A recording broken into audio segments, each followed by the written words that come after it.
आज के क्लास में हम लोग शुरुआत करने जा रहे हैं अपने क्लास 7th में हिस्ट्री के अंदर अपना सेकंड चैप्टर का नाम है न्यू किंग्स एंड किंगडम्स। इसके पहले हम लोग अपने हिस्ट्री के फर्स्ट चैप्टर को कम्प्लीटली ख़त्म कर चुके हैं और फर्स्ट चैप्टर को कंप्लीट करने के बाद आज हम लोग डिस्कस करेंगे अपने हिस्ट्री का चैप्टर नंबर 2। चैप्टर का नाम होगा न्यू किंग्स एंड किंगडम्स। आइए शुरू करते हैं चैप्टर को। आगे बढ़ने से पहले ना कुछ इसका बेसिक बात है, इसके बैकग्राउंड के बारे में हम लोग समझेंगे, उसके बाद इस चैप्टर को शुरुआत करेंगे तो समझ में ज़्यादा आएगा। ठीक है, देखिए होता क्या है ना, पहले न्यू किंग्स एंड किंगडम्स में हम लोग ये पढ़ने वाले हैं आज से लगभग 1800 साल पहले, जैसे यहाँ पे लिखा हुआ है पहला point, by the 7th century. 7th century का बात हो रहा है, इसका मतलब कि लगभग आज से आप बोल सकते हैं 1700 1800 यानी कि 1700 1800 साल पहले के बारे में हम लोग बात करेंगे चैप्टर में। तो आज से लगभग 1700 1800 साल पहले बहुत सारे नए नए राजा हमारे सामने आते हैं, मतलब कि नए नए राजा लोग बनते हैं और नया नया किंगडम भी बनता है। किंगडम का मतलब होता है एक राजा का जहां तक कंट्रोल होता है उसको हम लोग किंगडम बोलते हैं। क्या बोलते हैं? किंगडम बोलते हैं। जैसे मान लीजिए एक राजा है जो कि पटना का राजा है, सपोज करते हैं, हालांकि आज वो राजा का सिस्टम चलता नहीं है, लेकिन फिर भी मान लेते हैं कि एक राजा है जो कि पटना का राजा है, तो उसका किंगडम क्या कहलाएगा? पटना कहलाएगा, है ना। तो आज से लगभग 1700 1800 साल पहले, मतलब कि आज से 1700 1800 साल पहले हमारे इंडिया में नए नए राजा बनने चालू हुए थे। मतलब कि अब धीरे धीरे लोगों को लगने लगा था कि राजा वगैरह यदि बनना है तो अपने पास पैसा ज़्यादा होना चाहिए। जैसे आपको कोई राजा क्यों मानेगा? आपके पास राजा बनने के लिए क्या होना चाहिए? आपके पास पैसा होना चाहिए, आपके पास जमीन होना चाहिए, आपके पास लोगों का पावर होना चाहिए, मतलब आपके पास खुद का एक बहुत बड़ा आर्मी होना चाहिए। तो उस समय पे आज से लगभग 1700 1800 साल पहले जिन्होंने ज़्यादा पैसा कमाया, जिन्होंने ज़्यादा जमीन अपने अंदर किया, या तो कमा के खरीदा या फिर हड़प लिया, जैसे भी किया हो, अपने पास जिन्होंने ज़्यादा जमीन पैसा प्रॉपर्टी रखा, अपने अंदर जितने भी लोगों को उन्होंने काम पे रखा, अपना आर्मी उन्होंने बनाया खुद का, सिपाही वगैरह, तो वही धीरे धीरे क्या बनता चला गया? राजा बनता चला गया। तो आज से इस चैप्टर में हम लोग बात करने वाले हैं कि आज से 1700 1800 साल पहले लोगों के अंदर एक राजा का जो भावना था ना, वो धीरे धीरे आ रहा था। मतलब कि हमारे सामने नए नए राजा बन रहे थे और उनका किंगडम भी धीरे धीरे हम लोगों को देखने को मिला। मतलब कि हर राजा अपना अलग अलग एरिया पे कंट्रोल करता है। तो वही हम लोग पढ़ेंगे कि आज से 1700 1800 साल पहले किन किन प्रकार के लोग राजा बने हैं, उनका किंगडम कहाँ पे था, है ना, उनके किंगडम का नाम क्या था, वो किस तरीके से रूल करते थे, सारा चीज हम लोग इसमें डिस्कस करने वाले हैं। तो आइए शुरू करते हैं। सबसे पहला हमारा टॉपिक है the emergence of new dynasties. मतलब कि किस तरीके से नया नया डायनेस्टीज बोल लो, आप किंगडम बोलो, हालांकि दोनों अलग होता है, थोड़ा सा डिफरेंस है बस, लेकिन फिर भी आप समझ सकते हैं कि लोगों लगभग दोनों सेम है। तो आखिर ऐसा क्या हुआ होगा आज से 1700 1800 साल पहले कि नए नए राजा हमारे सामने आने लग गए, नए नए किंगडम यानी कि नए नए साम्राज्य बनने चालू हो गए? क्या ऐसा हुआ होगा? किस तरीके से इसका इमरजेंस हुआ, कैसे वो आया? आइए उसी के बारे में हम लोग बात करेंगे। सबसे पहला टॉपिक जो पॉइंट जो लिखा हुआ वो है, by the 7th century there were big landlords और warrior chiefs in different regions of the subcontinent. अब समझिए ध्यान से, आज लगभग ये 7th सेंचुरी का बात हो रहा है। 7th सेंचुरी का मतलब है कि आज हम लोग जी रहे हैं 21st सेंचुरी में। लगभग आप कह सकते हो जैसे एग्जाम्पल के तौर पे हम लोग बात करें तो आज हम लोग जी रहे हैं 7th सेंचुरी में, और ये बात हो रहा है, सॉरी, आज हम लोग जी रहे हैं 21st सेंचुरी में और ये बात हो रहा है 7th सेंचुरी का। तो 21 में आप 7 को घटा दो, 14 के आसपास आपका आएगा, यानी कि लगभग आज से 1400 साल पहले, हालांकि कई बार इसमें 1700 भी आएगा, कई बार 1800 साल पहले का भी बात होगा इसमें, लेकिन उतना कंफ्यूज आपको नहीं होना है। जैसे जैसे हमारे पॉइंट में वो सेंचुरी वगैरह आएगा वैसे वैसे हम लोग उसको समझते हुए चलेंगे। लेकिन फिलहाल अभी यहाँ पे बात हो रहा है 7th सेंचुरी का, मतलब कि लगभग आज से 1300 1400 साल पहले के बारे में यदि हम लोग बात करें तो बिग लैंडलॉर्ड्स और warrior chiefs in different regions of the country या फिर सब कॉन्टिनेंट, मतलब हमारे आसपास ऐसे कुछ लोग थे जिनके पास जमीन ज्यादा था, जो कि लड़ना जानते थे, जिनके पास अपना खुद का सिपाही आर्मी वगैरह हुआ करता था। ऐसे लोग हमारे लगभग इंडिया में पूरे जगह पर पाए जाते थे। मतलब देखो, जैसे आज हम लोग अपने मोहल्ले में यदि देखें तो गरीब लोग भी हैं और अमीर लोग भी हैं, लेकिन आप आज क्या है कि आप कितने भी अमीर क्यों ना हो, आप राजा नहीं बन सकते हैं। क्यों नहीं बन सकते? क्योंकि आज इंडिया में राजा वाला सिस्टम नहीं चलता है, गवर्नमेंट चलता है आज हमारे यहाँ पे। लेकिन आज से यदि हम लोग 1400 साल, 1300 साल, 1500 साल पहले के बारे में बात करें तो उस समय पे जिनके पास ज़्यादा पैसा आ गया, जिनके पास ज़्यादा ज़मीन हो गया, जिनके पास ज़्यादा लोगों का सपोर्ट हो गया, वो अपने आप को राजा मानने लगते थे और वो अपने लोगों के ऊपर हुक्म चलाना स्टार्ट कर देते थे। तो कैसे कोई राजा बनता था? राजा बनने का उस समय पे नियम बहुत साफ था। जिनके पास ज़्यादा पैसा होगा, प्रॉपर्टी होगा, ज़मीन होगा, जिनके पास लोगों का बहुत बड़ा ग्रुप होगा, वही राजा बन जाएगा। यदि कोई आपसे पूछे कि बताओ आज से 7th सेंचुरी में, यानी कि आज से 1300, 1400, 1500 साल पहले लोग राजा कैसे बनते थे, तो सिंपल देखो, राजा बनने का ना कॉन्सेप्ट वहीं से आया है। राजा का मतलब क्या? राजा का मतलब है कि पैसा बहुत ज्यादा होगा, जमीन बहुत ज्यादा होगा, प्रॉपर्टी होगा, बहुत बड़ा उनके पास अपना खुद का आर्मी होगा, तभी तो लोग राजा कहलाते हैं। ये कॉन्सेप्ट वहीं से शुरुआत हुआ कि राजा आखिर कब आप कहलाएंगे, कब आप राजा बनेंगे। तो सिंपल सा नियम था, जिनके पास ज्यादा पैसा होगा, प्रॉपर्टी होगा, जमीन होगा, लोगों का प्यार होगा, सपोर्ट होगा, वही बन जाएगा राजा। और एक बार यदि कोई राजा बन गया तो वो लोगों के ऊपर अपना हुक्म चलाएगा, टैक्स लगाएगा, जो करना होगा अपना राजा अपना आगे करेगा। लेकिन राजा पहले इसी तरीके से बना जाता था।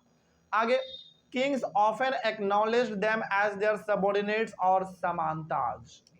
और अगला है हमारा, पहले समझते हैं समानताज होता क्या है, फिर आपको ये पॉइंट समझ में आएगा। Sometimes the subordinates of the kings were either big landlords or warrior chiefs and were known as samantas। अच्छा एक बात बताइए, एक राजा अपना संबंध किससे रखेगा? एक गरीब आदमी से? बिल्कुल भी नहीं।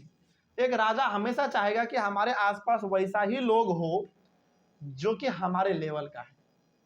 आप अपने मोहल्ले में भी देखते होंगे, जो अमीर है ना वो अमीर से ही दोस्ती करेगा, जो गरीब है गरीब से दोस्ती करेगा। वही बात यहाँ पे होता था कि एक राजा उसी प्रकार के लोगों से दोस्ती करता था, उसी से अपना संबंध बनाता था, रिलेशन प्रोड्यूस मतलब बनाता था, जो कि उनके आसपास के मतलब उसके औकात का जो होगा, सिंपल सा वो उससे दोस्ती कर लेगा बस। जो उसके औकात का नहीं है, जैसे गरीब है, बहुत अमीर है, उससे नहीं करेगा, सिंपल। तो समानता का मतलब सिंपल सा होता है, ऐसे लोग, ऐसे आदमी, ऐसे राजा जो खुद भी पावरफुल है, जो खुद भी राजा है और वो दूसरे राजा से दोस्ती करेगा, इसी को हम लोग कहते हैं समानताज। कोई दिक्कत इसमें?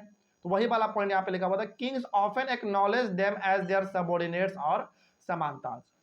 तो राजा हमेशा उस प्रकार के लोगों को अपने साथ रखता था, अपने साथ मिला जुला के रखता था, जिस लोगों के पास थोड़ा सा पैसा प्रॉपर्टी ज्यादा होता था। कहने का मतलब है कि राजा अपने पास केवल उन्हीं प्रकार के लोगों को रखता था जो कि उनके लेवल का होता था। एग्जैक्ट यदि लेवल का नहीं है तो थोड़ा बहुत यदि है तो वो राजा उसको अपना दोस्त बना लेता था। इससे फायदा दोनों का है, राजा का भी फायदा है और लोगों का भी फायदा है। जैसे राजा को कभी पैसे का जरूरत पड़ेगा लड़ाई लड़ने के लिए, अपने दोस्त से मांग लेगा। कभी दोस्त को जरूरत पड़ेगा अपने यहाँ पे कुछ करने के लिए तो राजा से मांग लेगा, है ना। ऐसा यहाँ पे चलता रहता था। तो समझ में आएगा समानता क्या होता है। तो दो पॉइंट आपने अभी समझा है, दोनों इंपॉर्टेंट है। पहला बात कि उस समय पे जिनके पास ज्यादा जमीन, पैसा, प्रॉपर्टी, लोगों का सपोर्ट होता था वो राजा बन जाता था, पहला चीज। दूसरा चीज, राजा अपने पास हमेशा किस प्रकार के लोगों को रखता था? जो उसके लेवल का होता था, पैसा में, धन में, संपत्ति में, प्रॉपर्टी में। और उस प्रकार के लोगों को क्या बोला जाता था उस समय पे? समानताज। क्या बोलते थे? समानताज। आगे, they were expected to bring gifts for their kings or overlords, be present at their courts and provide them with military support। और एक चीज और, राजा अपने आसपास अमीर अमीर लोगों को क्यों रखता था, इसके पीछे भी रीजन है। क्या रीजन है, समझना ध्यान से। राजा ना अपने आसपास अमीर लोगों को इसलिए रखता था ताकि अमीर लोग बहुत ज्यादा गिफ्ट लाते रहते थे राजा के लिए। जैसे आप ऐसे समझिए, सिंपल सा, एक राजा से कोई यदि मिलने के लिए आएगा तो वो क्या लेकर आएगा? चॉकलेट? बिल्कुल भी नहीं। एक राजा से कोई यदि मिलने के लिए आएगा तो वो क्या लेकर आएगा भाई? गिफ्ट के तौर पे यदि राजा को वो कुछ देना चाहेगा तो वो क्या देगा? 100 गो हाथी दे देगा, 100 गो घोड़ा दे देगा, एक बक्सा सोना चांदी दे देगा। पहले ऐसा होता था, ध्यान रखिएगा। मतलब पहले यदि कोई आदमी, बड़ा आदमी राजा से, जैसे कोई एक राजा का दोस्त है, मान लो राजा का दोस्त है, यदि वो राजा से मिलने के लिए आ रहा है तो फल वगैरह लेके नहीं आता था। जैसे आज हम लोग क्या करते हैं, कहीं पे जाते हैं रिश्तेदारी में तो हम लोग क्या लेके जाते हैं, बर्फी, फल, मिठाई, ये सब लेके जाते हैं आज हम लोग। लेकिन उस समय पे कॉन्सेप्ट अलग था। यदि राजा से कोई मिलने के लिए आ रहा है, वो भी बहुत बड़ा आदमी, वो भी, तो वो क्या लेके आता था पता है, गिफ्ट में राजा के लिए 100 गो हाथी, 100 गो घोड़ा। ये तो मिनिमम आपको बता रहे हैं, 100 गो, बेसी ही होता था कई बार। जब आप बड़े लेवल पे आएंगे, बड़े क्लास में आएंगे, जब आप हिस्ट्री पढ़ेंगे तो आपको पता चलेगा कि ऐसे ऐसे भी राजा हमारे भारत में हुए हैं जिनसे एक आदमी यदि कोई मिलने के लिए आता था तो राजा का पूरा मतलब पूरा ग्राउंड भर जाता था केवल गिफ्ट से। सोचो। अच्छा, एक बार आपको एग्जांपल देते हैं। आपने ये चीज देखा है, एग्जांपल आपको एक मूवी दिखाते हैं। आपने बाहुबली देखा है मूवी? बाहुबली में जो देवसेना होती है, जब उनका शादी हो रहा होता है तो कितना सारा उनके लिए सोना चांदी वगैरह आता है बाहुबली के दरबार में। आपने देखा होगा वो चीज। बताओ, वो केवल और केवल एक तरीके से गिफ्ट है। सोचिए, इतना ज्यादा उस समय पे गिफ्ट का कल्चर था। समझ रही बात? तो ये चीज था। तो राजा अपने आसपास ऐसे ऐसे अमीर लोगों को इसलिए रखता था ताकि जब वो मिलने के लिए आएगा तो इतना तो पक्का है कि एक चॉकलेट तो लेके नहीं आएगा, एक दो घोड़ा तो लेके आएगा नहीं, आएगा जब भी आएगा तो कुछ बड़ा गिफ्ट लेके आएगा राजा से मिलने के लिए। इसीलिए राजा अपने आसपास अमीर अमीर लोगों को रखता था और अमीर लोगों से ही राजा दोस्ती करता था हमेशा। तो यदि आप आपसे कोई पूछे कि बताओ राजा का जो रिलेशन हुआ करता था, राजा का जो अपना दोस्ती का दायरा होता था, वो हमेशा अमीर लोगों का ही क्यों होता था, गरीब लोगों का क्यों नहीं? क्योंकि गरीब लोग आएगा भी मिलने के लिए तो राजा के लिए क्या लेके आएगा? यदि उसके खेत में लौकी होता तो लौकी लेके आएगा राजा के लिए, राजा साहब ये हमारे खेत में लौकी हुआ, ये आप रख लीजिए, है कि नहीं? यदि तरबूज हुआ तो तरबूज लेके आएगा, सेब का पेड़ है, सेब का बगीचा है तो एक टोकरी सेब लेके आएगा। क्या लगता है कि राजा को सेब नहीं खाने को मिलता होगा? बताओ जल्दी। ऑब्वियस सी बात है भाई, राजा है, उसके लिए कुछ भी पॉसिबल है। तो वो कभी भी गरीब आदमी को अपने आसपास नहीं रखता था, अपने दोस्ती के दायरे में उसको नहीं रखता। मतलब राजा आदमी है तो कभी गरीब लोगों से वो दोस्ती नहीं करता था, हमेशा अमीर लोगों से, ताकि राजा को क्या मिल सके, समय समय पर गिफ्ट मिल सके। और राजा को जब भी आर्मी का जरूरत पड़ेगा, सोल्जर्स का जरूरत पड़ेगा, सिपाही का जरूरत पड़ेगा, तो वो सिपाही कौन देगा? उसके दोस्त दे देंगे। मतलब मान लीजिए राजा को दूसरे राजा से लड़ना हो और आर्मी पड़ गया कम, सिपाही पड़ गया कम, तो सिपाही किससे मांगेगा? अपने दोस्त से मांग लेगा। पैसा कम पड़ गया राजा के पास, किससे मांगेगा? अपने दोस्त से मांग लेगा। और वो भी सारे दोस्त कैसे हैं? अमीर अमीर दोस्त हैं। इसीलिए राजा अपने आसपास और अपने दोस्ती का दायरा जो है केवल और केवल अमीर लोगों से ही रखता था। ठीक है, आगे। As Samantas gained power and wealth, they declared themselves to be Mahasamantas, Mahamandaleswara, the great lord of a circle or region, and so on. धीरे धीरे समानताज का पावर ही बढ़ता चला गया। समानताज का सिंपल सा मतलब समझना है, ऐसे लोग जो कि अमीर हैं और किससे जुड़ा हुआ है? वो राजा से जुड़ा हुआ है। ठीक है, तो अब एक बात समझिए, जिस आदमी के ऊपर राजा का हाथ हो, क्या वो आदमी अमीर नहीं बनेगा? बिल्कुल बनेगा। मतलब राजा तो अमीर है ही, उसके अंदर में जितने भी उसके दोस्त वगैरह हैं जो अमीर अमीर आदमी हैं, वो तो ऑलरेडी अमीर है, उसके ऊपर और हाथ किसका है? राजा का है। तो धीरे धीरे जो समानता है, समानता मतलब जो राजा का दोस्त वगैरह है, वो धीरे धीरे पावरफुल होता चला गया, पैसे के मामले में, प्रॉपर्टी के मामले में पावरफुल होता चला गया। वो अपने आप को बोलने लगे महासमानता। महा का मतलब क्या होता है? ज्यादा, है ना? ये अभी तक केवल क्या थे? समानता थे, केवल राजा के दोस्त थे केवल, बस इनके पास हल्का फल्का पैसा प्रॉपर्टी वगैरह था। लेकिन इसके पास धीरे धीरे पावर बढ़ता चला गया, इसका प्रॉपर्टी धन संपत्ति बढ़ता चला गया, तो ये अपने आप को क्या बोलने लगे? महासमानता बोलने लगे। और दूसरा बात, इन्होंने अपने आप को महामंडलेश्वर भी कहा है। महामंडलेश्वर का मतलब होता है the great Lord of a circle और अ रीजन, मतलब कि एक जगह का ग्रेट लॉर्ड, एकदम महान आदमी। तो ये एक तरीके से अपने आप को क्या मानते थे? महान आदमी ही मानते थे। क्या हकीकत में महान थे? नहीं, बस महान किस मामले में थे? पैसे के मामले में। समझ में आ गया बात। तो पूरा कहानी यदि एक बार हम आपको समराइज करना चाहें तो वो केवल इतना है कि पहले के जमाने में, इनके आज से 1300-1400 साल पहले के बारे में यदि हम लोग बात करें तो राजा बनने का कॉन्सेप्ट बड़ा सिंपल था। जिनके पास ज्यादा पैसा, प्रॉपर्टी, धन संपत्ति, लोगों का सपोर्ट वगैरह रहेगा, जिसको लोग ज्यादा प्यार करेंगे, वो राजा बन जाता था। ठीक है। और जब वो आदमी एक बार राजा बन जाता था तो उनका खजाना कैसे भरता था भाई? वो अपना पैसा कहां से लाता था? लोगों से टैक्स बढ़ा के। एक बार राजा बन गया वो, तो राजा का अपना खजाना होता है, पूरा का पूरा एकदम कमरा होता है खजाने का। तो उसमें वो खजाना भरेगा कहां से? लोगों से टैक्स मांग के, है ना। टैक्स ले लेके अपना खजाना भरेगा। और राजा जब एक बार बन गया तो वो चाहता था, मतलब वो हमेशा कोशिश करता है कि हमारा दोस्ती वैसे लोगों से रहे जो कि ऑलरेडी बहुत ज्यादा अमीर है। ठीक है। तो उस प्रकार के लोगों को क्या बोला गया है?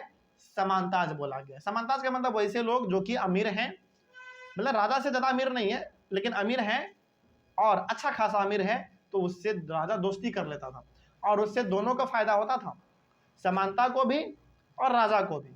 समानता को क्या फायदा है भाई? समानता को फायदा ये है क्योंकि वो राजा के जितना तो पावरफुल नहीं है, लेकिन राजा के साथ है तो उसको क्या फायदा मिलेगा? पहला वाला कि कोई इसको मार पीट नहीं सकता है। समझ में आ रही बात?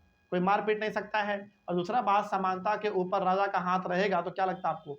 समानता को कोई छुपाएगा? बिल्कुल भी नहीं। अब इससे राजा को क्या फायदा है? राजा का तो खैर बहुत फायदा है, राजा ही दोस्ती करना चाहता है ना अमीर लोगों से, तो राजा को बहुत फायदा। राजा को पहला फायदा यह है कि अमीर आदमी है समानता, जब मिलने आएगा हमसे तो गिफ्ट भर भर के लेके आएगा। इससे बताओ खजाना किसका भरेगा? राजा का भरेगा, है ना। 100 गो हाथी, 200 घोड़ा, ये सब लेके आएगा तो खजाना भरेगा किसका? राजा का भरेगा, पावर बढ़ेगा राजा का। हाँ हाँ बिल्कुल, हमेशा। अरे एक राजा के पास दायरा थोड़ा ज्यादा बड़ा होता है ना। राजा के पास क्या लगता है आपको कि बहुत छोटा छोटा इलाका होता है? नहीं। अरे एग्जाम्पल के लिए हमने बस पटना दिया था, पटना एक एग्जाम्पल बस है, लेकिन पटना से बड़ा बड़ा इलाका हुआ करता था उस समय पे राजा का। बोलो। हाँ एकदम आराम से, मतलब महीने में एक बार तो कोई ना कोई राजा से मिलने आता ही था। और जब आता था तो अपने साथ एकदम पूरा भर भर के गिफ्ट लाता था ताकि राजा हमसे खुश रहे और हमारे ऊपर अपना कृपा बनाए रखे। ऐसा उस समय पे चलता था। ठीक है। उसके बाद अच्छा एक बात और, राजा को और क्या फायदा था? पहला तो गिफ्ट का फायदा था, दूसरा बात राजा को फायदा था मिलिट्री का, आर्मी का।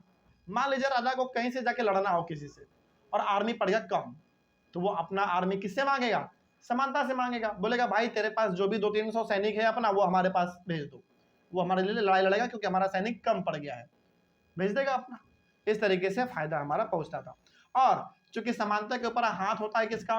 राजा का होता है, तो समानता धीरे धीरे अमीर और ज्यादा होता चला गया, तो वो अपने आप को क्या कहने लग गए? महासमानता। और क्या कहा? महामंडलेश्वर, मतलब कि वो अपने आप को एक जगह का महान व्यक्ति मानने लग गए। हालांकि ये राजा नहीं थे, ध्यान रखिएगा, लेकिन राजा से कम भी नहीं थे, क्योंकि अपने आप को एक जगह अपने आप को एक जगह का क्या मानते थे? जहां पे रहते थे लॉर्ड मानते थे, मतलब कि अपने आप को ग्रेट लॉर्ड, मतलब भगवान ही मानते थे अपने आप को। ठीक है, लेकिन थे नहीं, लेकिन मानते थे। Sometimes they asserted their independence from their land overlords। मतलब सिंपल सा यहाँ पे है, कई सारे समानता तो ऐसे हुए जब वो एक बार ज्यादा पावरफुल हो गया तो अपने राजा के कंट्रोल से वो बाहर निकल गया।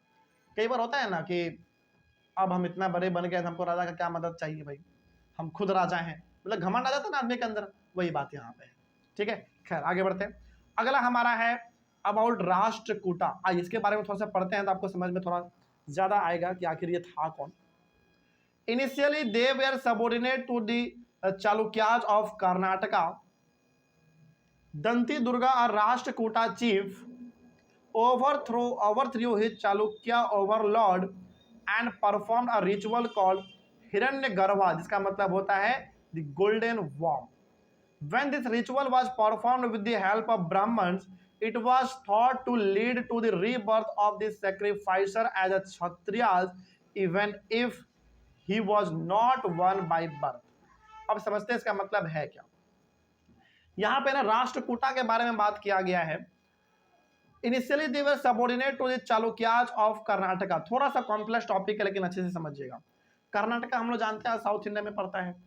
कर्नाटका में ना चालुक्याज हुआ करता था। चालुक्य, चालुक्य का मतलब हो गया पूरा का पूरा एक अपना चालुक्य का पूरा साम्राज्य हुआ करता था, बहुत बड़ा किंगडम हुआ करता था चालुक्य का। कहाँ पे? साउथ इंडिया में, यानी कि कर्नाटका में। तो राष्ट्रकूटा भी इसी का सबऑर्डिनेट था, मतलब कि राष्ट्रकूटा जो है चालुक्याज को अपना साथी मानते थे, एक तरीके से आप ये मान लीजिए, ठीक है। लेकिन राष्ट्रकूटा भी अपना एक अलग बहुत बड़ा इनका खुद का किंगडम है, और चालुक्याज का भी अपना खुद का एक अलग किंगडम है। थोड़ा सा कहानी इसको अच्छे समझते हैं हम लोग विस्तार से। राष्ट्रकूटा का अपना अलग किंगडम है, चालुक्याज का अपना अलग किंगडम है, लेकिन राष्ट्रकूटा जो है चालुक्याज को अपना सबऑर्डिनेट मानता था, मतलब दोनों अपना एक दूसरे को साथी मानते थे, ठीक है। आगे दंती दुर्गा और राष्ट्रकूटा चीफ दंती दुर्गा, जो कि राष्ट्रकूटा का एक चीफ है, मतलब एक बहुत बड़े ऑफिसर है राष्ट्रकूटा का, overthrew his Chalukya overlord and performed a ritual called हिरण्यगर्भा, जिसका मतलब है द गोल्डन वॉर्म। इन्होंने देखो, हालांकि राष्ट्रकूटा और चालुक्य दोनों क्या है, दूसरे का साथी है, ठीक है, लेकिन राष्ट्रकूटा का जो चीफ है, मतलब कि जो बहुत बड़ा ऑफिसर है, उसका नाम है दंती दुर्गा। इन्होंने क्या किया, चालुक्य को हरा दिया। मतलब एक तरीके से आप कह सकते हैं कि दोनों दोस्त है और दोनों आपस में लड़ लिया, एक तरीके से आप ये कह लीजिए।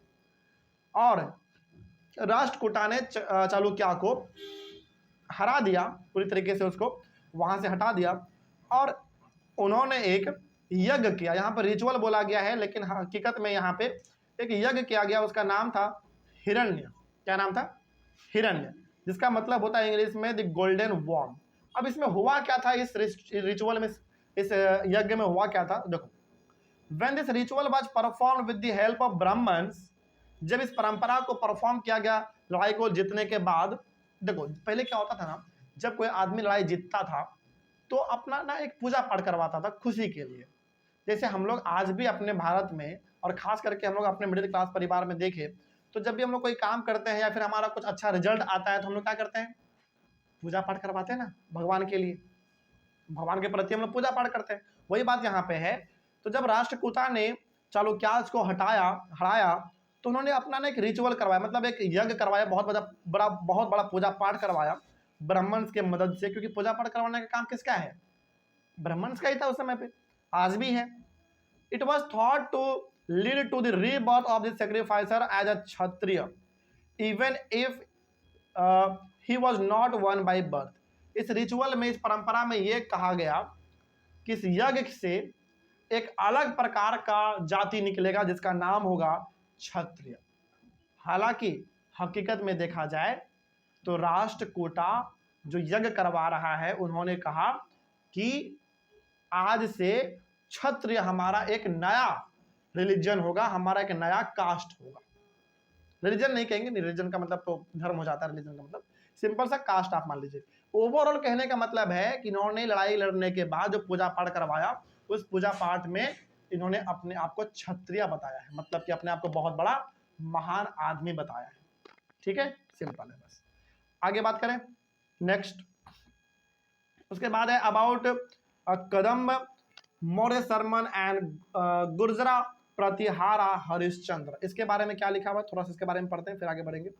The Kadamba Maurya Sharman and the Gurjara Pratihara Harishchandra were Brahmans who gave up their traditional professions and took to arms, successfully establishing kingdoms in Karnataka and Rajasthan respectively। देखो, कदम में Maurya Sharman and the Gurjara Pratihara Harishchandra were Brahmans, ये दोनों ब्राह्मण्स थे, ध्यान रखिएगा, ये दोनों के दोनों पहले क्या थे, ब्राह्मण्स थे। लेकिन बाद में इन्होंने ब्राह्मण का बेसिकली पहले काम क्या होता था, पूजा पाठ करवाना, ये सब हवन कुंड यज्ञ ये सब करवाना होता था। तो इन्होंने, इन दोनों ने अपना इस परंपरा को छोड़ के आर्म्स उठा लिया, मतलब कि हथियार उठा लिया, और इन्होंने अपना अलग किंगडम बनाया कर्नाटका और राजस्थान में। सिंपल सा बात है, मतलब कि ये दोनों पहले के पहले ब्राह्मण हुआ करते थे, लेकिन बाद में इन्होंने अपने ब्राह्मण का जो परंपरा होता है पूजा पाठ करवाना, रीति रिवाज फॉलो करना, उसको इन लोगों ने छोड़ के हथियार उठाया और अपना एक अलग किंगडम स्टैब्लिश किया, अपना अलग साम्राज्य बनाया कर्नाटका और राजस्थान में, ठीक है, सिंपल। आगे है हमारा next topic, administration in the kingdoms.